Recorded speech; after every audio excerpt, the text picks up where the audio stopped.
कल की live class के अंदर, लाइव क्लास तो नहीं थी वो, सिर्फ और सिर्फ आपके साथ में इंटरेक्शन किया था।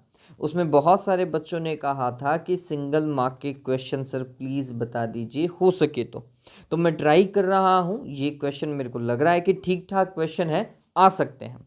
ठीक है, चलिए, लाइक और शेयर आपके हाथ में है, आप कितना इसे पहुंचा सकते हैं। जितने बच्चों के साथ में इन्हें शेयर कर पाएंगे, मुझे उम्मीद है कि शायद ये बच्चों के लिए बेनिफिशियल होगा, इसीलिए बना रहा हूँ। ठीक है, चलो काम करना चालू करते हैं। सबसे पहला क्वेश्चन देखिए, डिफाइन इक्वी पोटेंशियल सरफेस, समविभव पृष्ठ को परिभाषित कीजिए। इंग्लिश के अंदर इक्वी पोटेंशियल सरफेस एक ऐसा सरफेस जिसके हर एक पॉइंट पर पोटेंशियल सेम होता है। The surface on which potential is same at each and every point. ठीक है, इक्वी पोटेंशियल सरफेस। समविभव पृष्ठ वह पृष्ठ जिसके प्रत्येक बिंदु पर विभव का मान समान होता है, समविभव पृष्ठ कहलाता है। ठीक है, ये बात तो डन हुआ। एग्जाम्पल ध्यान में रख सकते हैं, किसी भी चालक की सतह, द सरफेस ऑफ कंडक्टर। ठीक है, आगे देखो, right the corresponding value of X and Y for which the length of conductor x is equals to 4 ohm and y is equals to this much ohm meter are reduced to half। अब ये थोड़ा समझने लायक बात है। दूसरा question सभी Hindi medium वाले बच्चों ने पढ़ लिया होगा। क्या बोल रहा है, आपके पास में एक कंडक्टर है और अब उसकी लेंथ को हाफ कर दिया जाए तो किस पर इम्पैक्ट पड़ेगा। अगर लेंथ को हाफ कर देते हैं तो रेजिस्टेंस डिक्रीज हो जाएगा, लेकिन रजिस्टिविटी पर कोई इम्पैक्ट नहीं पड़ेगा। ये बात ध्यान में रखना, प्रतिरोध कम हो जाएगा लेकिन प्रतिरोधकता समान रहेगी। अब जब आप x को देखते हैं ना, यहाँ पे x को देखो बच्चों, x की वैल्यू ओम में है, मतलब ये प्रतिरोध है। ठीक है, और प्रतिरोध है तो प्रतिरोध आधा हो जाएगा अगर उसे आप काट देंगे, तो हम बोलेंगे कि अब जो नया x है वो 2 ओम हो जाएगा। ठीक है, लेकिन y की अगर आप यूनिट देखेंगे तो ओम मीटर है। ओम मीटर प्रतिरोधकता है, प्रतिरोधकता पर कोई प्रभाव नहीं पड़ता, ये बात ध्यान में रखना। मटेरियल सेम ही रहा, 48 ओहो ये चल नहीं रहा, इंटू 10⁻⁻8 ओम मीटर। ठीक है, बात समझ में आई क्या। ये सिंपल सा क्वेश्चन था, कोई टफ क्वेश्चन नहीं था, लेकिन बोर्ड में आया हुआ है। आगे देखो, ये समझ में आया। आगे देखिए, if the magnetic monopoles would have existed how would the Gauss law of magnetism be modified.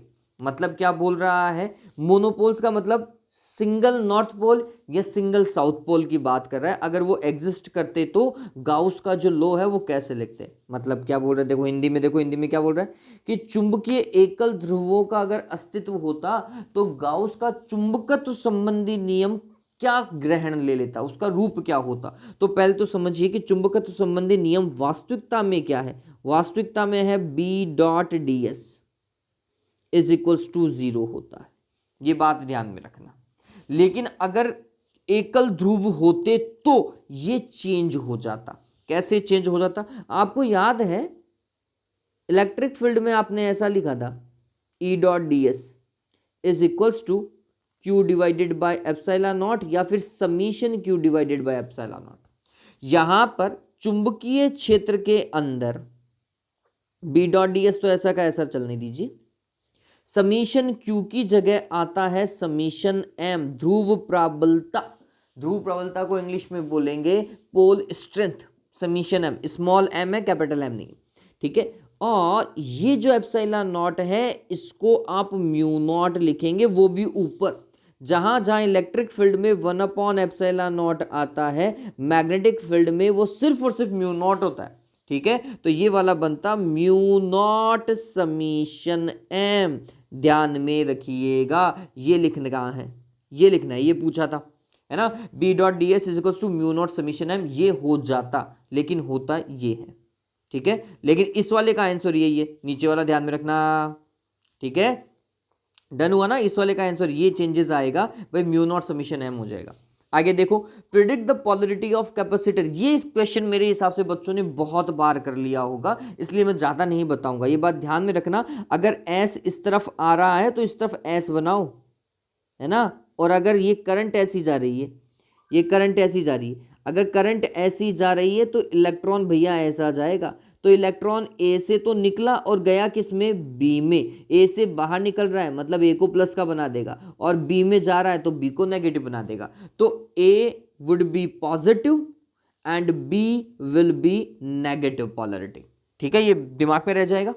What is polarisation, ध्रुवण क्या होता है? इंग्लिश मीडियम वाले बच्चे, the process of converting unpolarized light into polarized light is known as polarization. सबसे simple तो ये है।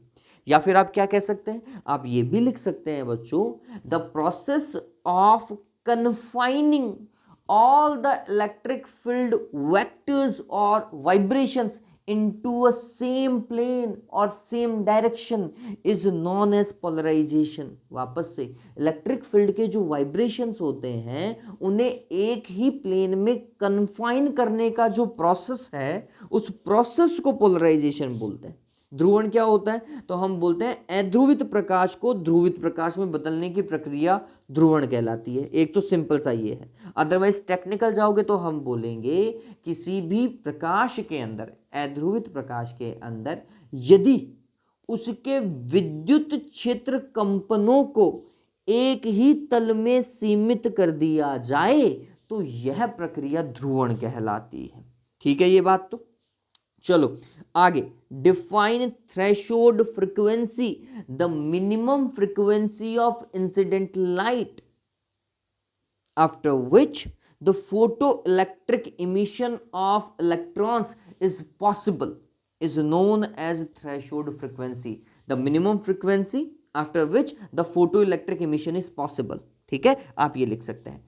दहली आवृत्ति वह न्यूनतम आवृत्ति जो किसी सतह से इलेक्ट्रॉनों को बाहर निकालने के लिए, धातु सतह से इलेक्ट्रॉनों को बाहर निकालने के लिए आवश्यक होती है, दहली आवृत्ति कहलाती है। ठीक है, आगे देखिए, from equation R is equals to R naught show that the nuclear matter density is nearly constant. हाँ भैया, ये वाला सवाल मैंने बोला था, नाभिक के द्रव्य का जो घनत्व है वह अचर रहता है, इसे सिद्ध कीजिए। जल्दी से एक बार के लिए जल्दी से देख लो। अगर R ये है बच्चों, R मतलब रेडियस है ना, अगर R है R0 a की पावर 1/3, तो फिर आयतन क्या होगा गोले का, स्फेयर का, 4/3 पाई r क्यूब, ये आयतन होगा, है ना, वॉल्यूम ये होगा। और अगर मैं यहाँ पे r का वैल्यू पुट कर देता हूँ, इट विल बिकम r की जगह R0 का क्यूब और सिंपली a आ जाएगा। a की पावर 1/3 है ना, तो इसका अगर आप क्यूब करोगे तो सिंपली a रह जाएगा। ठीक है, वैल्यू में यहाँ पे मैंने वैल्यू पुट करी है बच्चों। ठीक है, वैल्यू पुट करेंगे तो ये आएगा, आर की वैल्यू पुट करने पर ये आएगा। फिर घनत्व क्या होता है, डेंसिटी क्या होती है, मास डिवाइडेड बाय वॉल्यूम। ठीक है, यहाँ पर मास क्या है, यहाँ पर मास मतलब द्रव्यमान जो है वह है किसी भी एक का द्रव्यमान गुणा द्रव्यमान संख्या, मतलब किसी भी एक न्यूक्लियॉन का द्रव्यमान, न्यूक्लियॉन का द्रव्यमान होता है 1.66 गुणा 10 की घात -27, मतलब m की वैल्यू फिक्स है 1.66 इंटू 10⁻⁻27। ठीक है, ये m का मान है, स्मॉल m की वैल्यू है, यहाँ पे मास ही लिख देता हूँ। और वॉल्यूम है 4/3 पाई R0 क्यूब a से a कैंसिल। आप देखेंगे स्मॉल m कांस्टेंट है, 4/3 कांस्टेंट है, पाई कांस्टेंट है, R0 अपने आप में कांस्टेंट है, तो फिर रो भी क्या होगा, कांस्टेंट होगा। ध्यान में रख लीजिएगा, अच्छा सवाल था ये। फिर इसके बाद में देखो, what is the minimum energy required to free the electron from ground state of hydrogen atom. किसी भी हाइड्रोजन परमाणु के निम्नतम अवस्था से इलेक्ट्रॉन को मुक्त कराने के लिए आवश्यक न्यूनतम ऊर्जा। आपको ये पता होना चाहिए कि ग्राउंड स्टेट में एनर्जी होती कितनी है, कितनी, -13.6 इलेक्ट्रॉन वोल्ट, इतनी होती है इलेक्ट्रॉन की एनर्जी। अगर मेरे को इसे रिलीज करना है, इसे फ्री करना है ना, इसे मुक्त कराना है, तो मेरे को इतनी की एनर्जी चाहिए, इतनी की इतनी, लेकिन पॉजिटिव चाहिए, मतलब प्लस का 13.6 इलेक्ट्रॉन वोल्ट, डायरेक्ट लिख करके आइएगा। ठीक है, जितनी एनर्जी उसकी होती है इलेक्ट्रॉन की उतनी अगर आप प्लस में दे देते हैं तो वो रिलीज हो जाएगा, फ्री हो जाएगा। ठीक है, चलो आगे देखो नेक्स्ट। अब यहां पर वापस से हमारे पास में हिंदी मीडियम में ये 2 क्वेश्चन लिखे हुए नहीं है, मैं उन्हें आपको बोल करके बता दूंगा। देखो क्या बोल रहा है, आपके पास में ये कैपेसिटर दिखाई दे रहा होगा ए और बी, मैं एक्सप्लेन कर रहा हूं सिर्फ। अब इसमें बोल रहे हैं कि यहां पर ये जो डिस्टेंस है ये डी है। ठीक है, अब ये समझिएगा, अगर मैं ए को प्लस का और बी को माइनस का मानूं तो ये एक प्लस की प्लेट है, ये माइनस की, ये भी माइनस की और ये प्लस की। प्लस और माइनस के मिड में ही कैपेसिटर बन सकता है, दो माइनस के बीच में कैपेसिटर नहीं बन सकता। ठीक है, संधारित्र नहीं बन सकता। तो एक प्लस माइनस इधर है, एक प्लस माइनस इधर है, तो दो कैपेसिटर। एक कैपेसिटर का epsilon not a divided by D होता है कैपेसिटेंस, धारिता। ठीक है, एक का, और दो है और वो भी समांतर क्रम में, तो ये जुड़ जाएंगे, तो ये रिजल्टेंट सी इक्वलेंट हो जाएगा 2 epsilon not a divided by D. ठीक है, ये बात ध्यान में रखना। एक क्वेश्चन इसमें ऐसा भी आता है,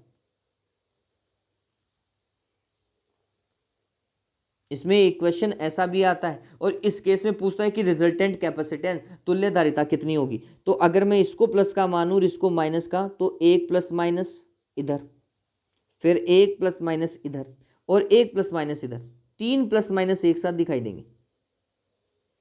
ठीक है, एक का कितना epsilon not a divided by D, तो फिर तीन का कितना हो जाएगा 3 epsilon not a divided by D. ध्यान में रखना इस वाले केस में इस वाले केस में क्या डिफरेंस है। आगे देखो, किरचॉफ का जंक्शन रूल, किरचॉफ का संधि का नियम आपको लिखना है। Summation I is equals to 0 जरूर लिख करके आइएगा।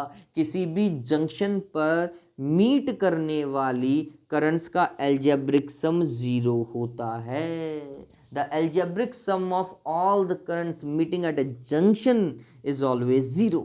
ठीक है, किसी भी संधि पर मिलने वाली धाराओं का बीजगणितीय योग 0 होता है। ठीक है, अब क्या बोल रहे हैं, यहां पर इसकी वैल्यू आई की वैल्यू कैलकुलेट करनी है। तो कितनी आ रही है, 5 और 2 आ रही है, 7 एम्पियर आ रही है इनकमिंग। जा कितनी रही है, 4 एम्पियर जा रही है। इनकमिंग 7 है और 4 आउटगोइंग है, तो यहां पर कितनी जाएगी, 3 एम्पियर जाएगी, नहीं जाएगी, जाएगी। हम कैसे बोलेंगे, incoming current is equals to outgoing current, ये वाला फॉर्मूला लगाएंगे। Incoming current 2 + 5, outgoing current 4 + I, 2 + 5 7 is equals to 4 + I, so I is equals to 3 ampere. पता चला, इस तरीके से आप काम करके आएंगे एग्जाम में। आगे देखो, the pole strength of poles of a bar magnet of effective length 0.1 meter is 40 ampere meter. Calculate its magnetic moment. अब देखो क्या बोल रहा है इंग्लिश वाले बच्चों, लेंथ दे रखी है आपको L या फिर आप 2L लिख सकते हैं यहाँ पर 0.1 मीटर। ठीक है, और आपको पोल स्ट्रेंथ दी हुई है स्मॉल एम, कितना 40 एम्पियर मीटर। हिंदी मीडियम में बच्चों आपको एक छड़ चुंबक दे रखी है जिसकी लंबाई इतनी है, प्रभावी लंबाई, और उसकी ध्रुव प्रबलता है इतनी। तो आपको चुंबकीय आघूर्ण कैलकुलेट करना है, मैग्नेटिक मोमेंट। मैग्नेटिक मोमेंट होता है capital M, small M into 2L किसी भी छड़ चुंबक के लिए। ठीक है, स्मॉल एम का वैल्यू कितना बताए रे, कितना दिया हुआ है 40, और 2L का वैल्यू दिया हुआ है 0.1, तो ये हो जाएगा 40 को 0.1 से मल्टीप्लाई करोगे तो 4 एम्पियर मीटर स्क्वायर। ध्यान में रखना, इस तरीके से सॉल्व होगा। ठीक है, आगे देखो, right the dimensional formula for coefficient of mutual induction. Coefficient of mutual induction, अन्योन्य प्रेरण गुणांक का आपको विमीय सूत्र लिखना है। क्या लिखना है, विमीय सूत्र लिखना है। ठीक है, विमीय सूत्र कैसे लिखेंगे, तो पहले तो अन्योन्य प्रेरण गुणांक m होता है, m और l स्वप्रेरण गुणांक सेल्फ इंडक्टेंस का भी सेम होता है, तो l और m दोनों का सेम है, एक साथ देख लीजिएगा। Phi is equals to mi लिख दो, तो m is equals to phi divided by i, ये अभी फॉर्मूला बना रहे हैं। फाई चुंबकीय फ्लक्स है, magnetic flux b dot a या B A cos theta. Divided by I. ठीक है, अब मेरे को आई का पता है एम्पियर होता है, ए एरिया है, एरिया का मीटर स्क्वायर होता है, चुंबकीय क्षेत्र मैग्नेटिक फील्ड का क्या होगा, तो आप एफ से निकाल सकते हैं, F is equals to Q V B sine theta होता है, लेकिन अभी इतना ही ले लो, तो बी इज इक्वल्स टू हो जाएगा F divided by Q V. ठीक है, तो ये वाली वैल्यू पुट करो, तो capital M is equals to B की जगह तो एफ डिवाइडेड बाय क्यू और स्मॉल वी, ए ऐसा का ऐसा, आई ऐसा का ऐसा, कॉस थीटा की कोई डायमेंशन या यूनिट नहीं होती। अब देख तो एफ बल है बच्चों, m1L1T-2, ठीक है, ए एरिया है L2, Q आवेश है A1T1, V वेलोसिटी है L1T-1 और I धारा है, करंट है A1। मेरे हिसाब से इन सब को एक बार के लिए सेट कर लो, आपका काम आसानी से हो जाएगा। क्या होगा भैया, देखो M और कहीं नहीं आ रहा, ये ऐसा का ऐसा M1, L देखो मेरे हिसाब से L1 से एक L1 यहाँ कैंसिल हो जाएगा और कहीं नहीं दिखाई दे रहा मेरे को, तो ये हो जाएगा L2। ठीक है, यहाँ पे L2 दिखाई दे रहा है ना। अब ये देखो T की पावर -2 है बच्चों, ये यहाँ से ये T1 और T-1 तो कैंसिल हो गया। ठीक है, तो ये T की पावर -2 है, सॉरी, और A की पावर देखो, A की पावर ऊपर जाएगा तो A की पावर -2 हो जाएगी। मेरे हिसाब से ये बैटरी है भाई, देख लीजिएगा। ठीक है, डन हुआ है, तो ये थोड़ा सा देख लेना। आगे देखो, राइट द डायमेंशन, ये तो हो चुका। Draw the curve of intensity distribution in diffraction by single slit, एकल स्लीट विवर्तन हेतु तीव्रता वितरण वक्र।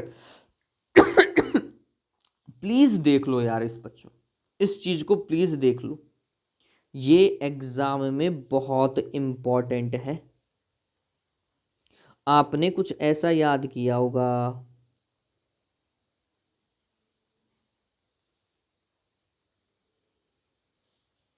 है ना, ये कुछ ऐसा बनता है।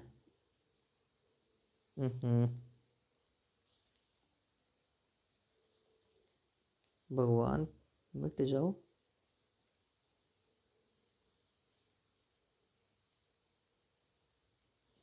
ठीक है, फिर ये जहां पे पहला न्यूनतम है आप यहाँ पे लिख सकते हैं लैम्डा, फिर 2 लैम्डा, इस तरफ माइनस का लैम्डा और इस तरफ माइनस का 2 लैम्डा, इसको आप I0 लिख सकते हैं। ठीक है, इस तरह आप पथांतर लिख दीजिएगा, पाथ डिफरेंस, पाथ डिफरेंस पथांतर लिख दीजिएगा। ठीक है, अदरवाइज अगर मैं बुक्स में देखता हूं तो यहाँ पर lambda by A, 2 lambda by A लिखा हुआ आएगा, अगर आप बुक में देखते हैं तो फिर ये कलांतर में कन्वर्ट हो जाएगा।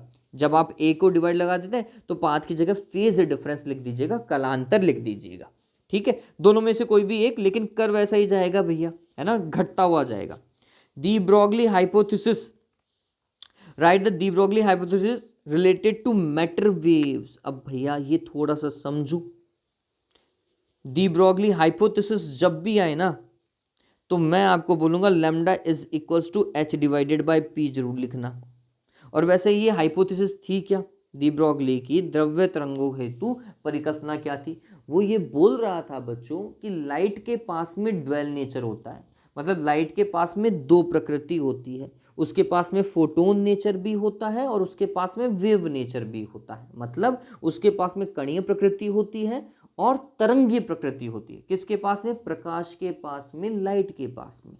ठीक है, इसी तरीके से अगर कोई गतिशील द्रव्य कण है तो कण है तो कणीय प्रकृति तो होगी होगी, उसके साथ में उसके पास में तरंगीय प्रकृति भी होनी चाहिए, है ना। कोई भी अगर मूविंग चार्ज पार्टिकल है, मूविंग मैटर पार्टिकल है, सॉरी चार्ज पार्टिकल नहीं, मूविंग मैटर पार्टिकल है, तो मूविंग मैटर पार्टिकल्स के पास में पार्टिकल नेचर के साथ में वेव नेचर भी होना चाहिए, ये बोला था उसने।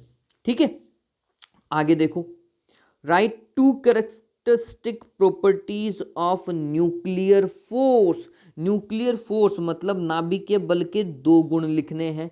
पहले तो इंग्लिश मीडियम में देख लो, नाभिकीय बल की प्रकृति, सॉरी इंग्लिश मीडियम के बोल रहा हूँ, the nature of nuclear force is attractive in nature, ठीक है, ये अट्रैक्टिव होते हैं। दूसरा, शॉर्ट रेंज होते हैं, इनकी रेंज कम होती है, ठीक है।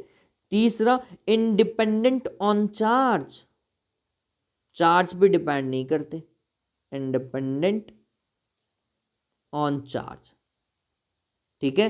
हिंदी मीडियम वाले, इन बलों की प्रकृति आकर्षणीय होती है, इनकी परास कम होती है और ये आवेश पर निर्भर नहीं करते, ठीक है, ये बात तो हो जाएगा।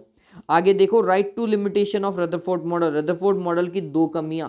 पहली लिमिटेशन बच्चों, ये किसी भी एटम की स्टेबिलिटी को एक्सप्लेन नहीं कर पाया, unable to explain the stability of atom.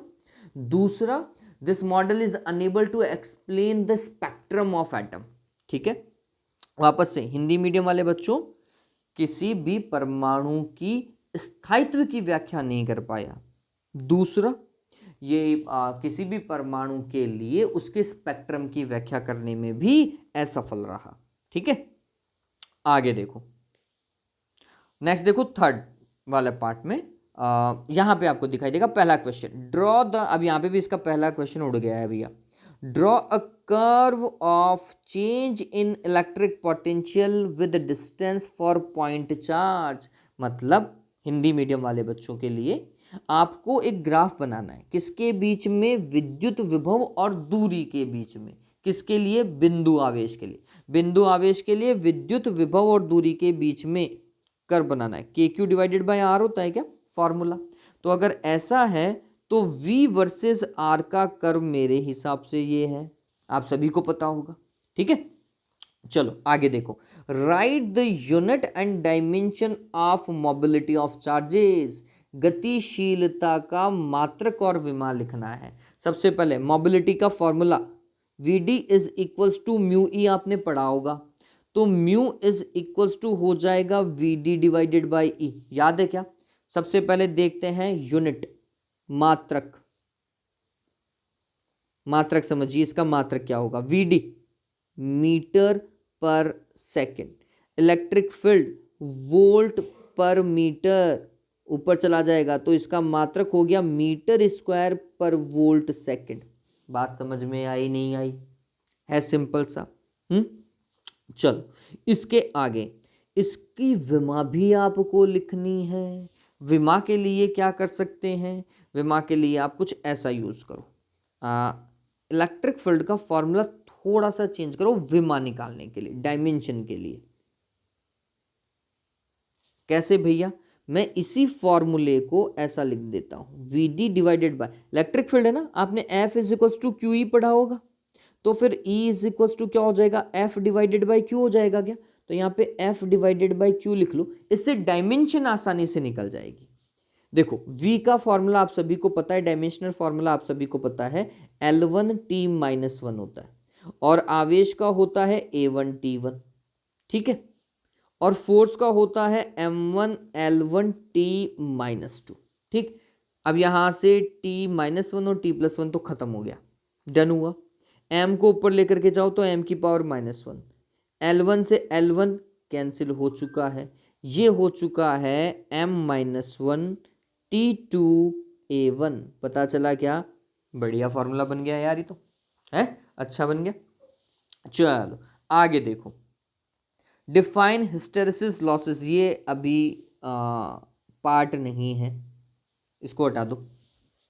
Y is self inductance is called as inertia of electricity, ये बोर्ड का क्वेश्चन है। स्वयं प्रेरण को विद्युत का जड़त्व क्यों कहते हैं। सबसे पहले तो आपको इनर्शिया पता होना चाहिए, कॉल्ड एज इनर्शिया। इनर्शिया मतलब जड़त्व। देखो इंग्लिश मीडियम वाले बच्चों के लिए इनर्शिया क्या चीज होती है, किसी भी पार्टिकल की वो प्रॉपर्टी जो उसकी पोजीशन में चेंज या फिर उसकी वेलोसिटी में चेंज, मोशन में चेंज का अपोज करे, वो पर्टिकुलर प्रॉपर्टी इनर्शिया होती है, ठीक है। तो जब भी हम काइनेमेटिक्स पढ़ते हैं ना, तो काइनेमेटिक्स के अंदर किसी पर्टिकुलर ऑब्जेक्ट की वो प्रॉपर्टी जो उसके पोजीशन और मोशन में चेंज का अपोज करती है, इनर्शिया कहलाती है, वो है ना, दैट इज इनर्शिया, ठीक है। इसी तरीके से जब मैं इलेक्ट्रिसिटी की बात करता हूं तो इलेक्ट्रिसिटी के अंदर, किसी भी कॉइल में इलेक्ट्रिसिटी के अंदर जब हम देखते हैं तो हम बोलते हैं कि कॉइल का जो सेल्फ इंडक्टेंस है ना वो भी सेम वर्क करता है। वो क्या करता है, वो फ्लक्स में, मैग्नेटिक फ्लक्स में चेंज का अपोज करता है, इसलिए इसे इनर्शिया ऑफ इलेक्ट्रिसिटी बोलते हैं। Because self inductance opposes the change in magnetic flux through the coil. ठीक है, बात समझ में आई क्या? वापस से, as we know in kinematics, inertia is the property of any matter or object due to which it opposes the change in its position as well as its motion.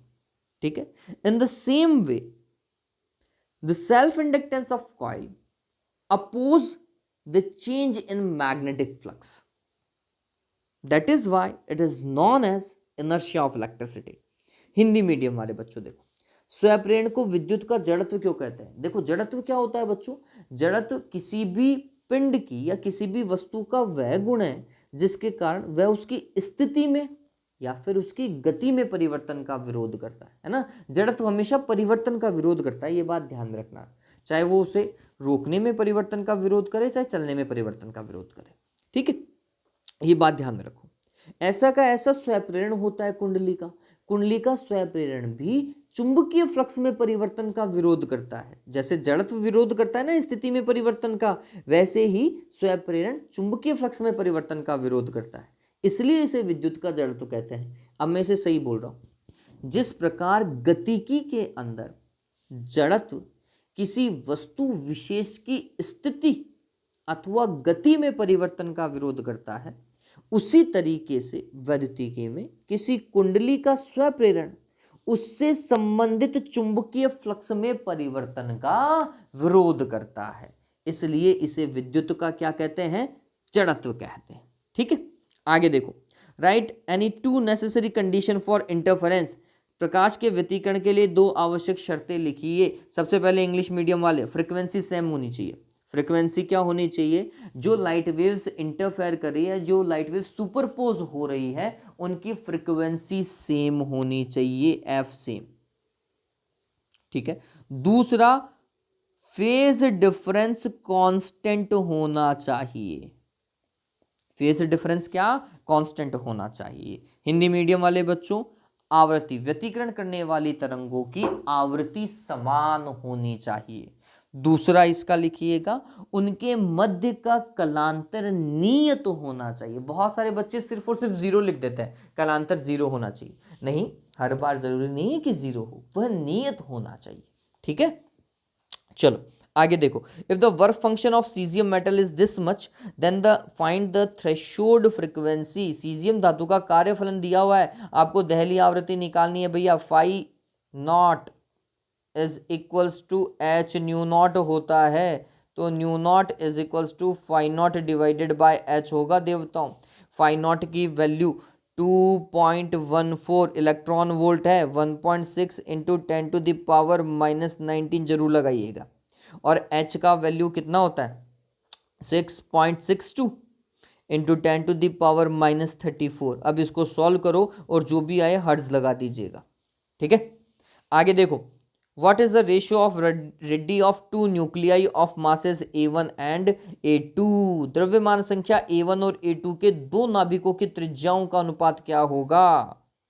R1 divided by R2 बोल रहा है क्या? क्या होगा? Is equals to R0 A की power 1/3 होता है क्या? तो यहाँ पर अगर R1 है तो ये A1 हो जाएगा और ये हो जाएगा R0 A2 की पावर 1/3। तो मेरे हिसाब से A1 डिवाइडेड बाय A2 जाएगा और उनकी पावर 1/3 आएगा। ठीक है, ध्यान में रखना, ये सवाल भी अच्छा सवाल है यार। चलो आगे देखो, right the statement of second postulate of bourse quantization. Bore के क्वांटमीकरण के द्वितीय अभिग्रहित का कथन लिखिए। आपको याद हो उसने बोला था angular momentum should be integral multiple of h/2π, है ना। किसी भी इलेक्ट्रॉन का जो किसी ऑर्बिट में क्या कर रहा हो, रिवॉल्व कर रहा हो, उसका एंगुलर मोमेंटम h/2π का इंटीग्रल मल्टीपल होना चाहिए। ये आपको याद है ना, M V R is equals to N H upon two pi, लिखते हो नहीं लिखते हो, M V R is equals to N H upon two pi, ठीक है, ये दिख रहा होगा, ये एन एच है, N H upon two pi है, ठीक है, M V R is equals to N H upon two pi. Hindi medium में क्या लिखते हैं अपन, बोर के अभिग्रहित के अनुसार, द्वितीय अभिग्रहित के अनुसार किसी भी कक्षीय इलेक्ट्रॉन का कोणीय संवेग h अपॉन टू पाई का पूर्ण गुणज होना चाहिए या होता है, ठीक है, ये बात ध्यान में रखिएगा। चलो अच्छा क्वेश्चन है ये। एंड लास्ट वन, देखो भैया इसके दो सवाल मैंने वैसे ही उड़ा दिए हैं क्योंकि वो सिलेबस का पार्ट नहीं था और सीधे सीधे मेरे को दिख गए थे, इसलिए मैंने हटा दिए। देखो क्या बोल रहा है, पहला, calculate the electric potential at a point 1 metre from a point charge of this much, इतने आवेश के बिंदु, आवेश के कारण 1 मीटर दूरी पर विद्युत विभव की गणना कीजिए। लास्ट ईयर का ही क्वेश्चन है। V is equals to K Q divided by R से सॉल्व होगा। के की value 9 into 10 to the power 9, Q का वैल्यू 10 की पावर -9 दिया हुआ है और आर का वैल्यू 1 दिया हुआ है। ये तो मेरे हिसाब से खत्म हो गया, 9 वोल्ट आएगा आंसर, ठीक है, कितना है, 9 वोल्ट है। फिर आगे देखो, find the ratio of rho one and rho two. ये सवाल मेरे हिसाब से बहुत सारे बच्चों का देखा होगा कि प्रतिरोधकताओं का अनुपात क्या होगा अगर उनका मेटल सेम है, मेटल में कोई चेंजेस नहीं है, बस लेंथ वेंथ चेंज की है और कोई चेंजेस नहीं है। तो अगर मेटल सेम है, धातु सेम है, तो फिर अनुपात, प्रतिरोधकता का अनुपात 1:1, रेजिस्टिविटी का जो रेशो होगा वो 1:1 होगा।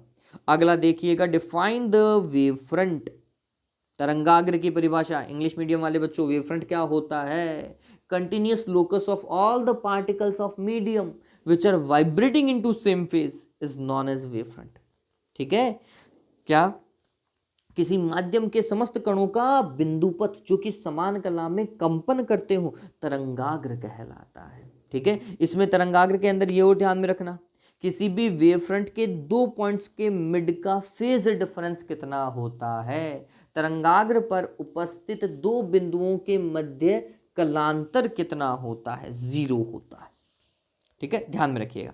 डिफाइन वर्क फंक्शन, कार्य फलन को परिभाषित कीजिए। The minimum energy required for the emission of electrons from metal surface, किसी धातु सतह से इलेक्ट्रॉन को मुक्त कराने के लिए आवश्यक न्यूनतम ऊर्जा वर्क फंक्शन होती है, कार्य फलन होती है। Phi naught is equals to H nu naught, ध्यान में रखिएगा, ठीक है।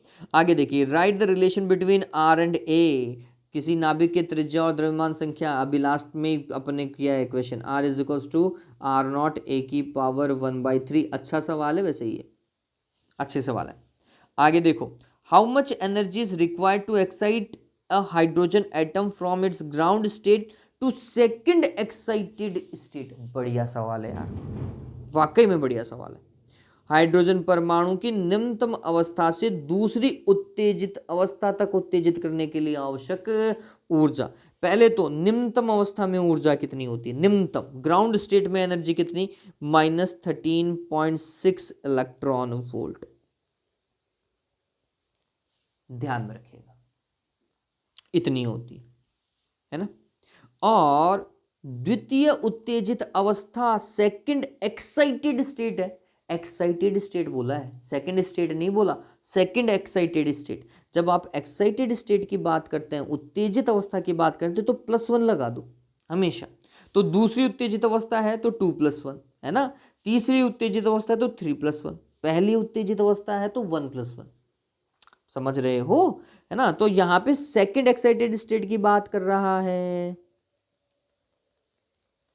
यही तो है। सेकंड एक्साइटेड स्टेट के लिए +1 करते 3 हो जाएगा, तो E3 की वैल्यू की बात करो, E3 तीसरे में कितना, पहले में इतना, हाँ, दूसरे में कितना होता है, -3.4 होता है इलेक्ट्रॉन वोल्ट, और तीसरे में होता है -1.51 इलेक्ट्रॉन वोल्ट, ठीक है। तो एनर्जी रिक्वायर्ड, उत्तेजित ऊर्जा होती है En2 - En1, या फिर आप यहां पर लिख सकते हैं E3 - E1।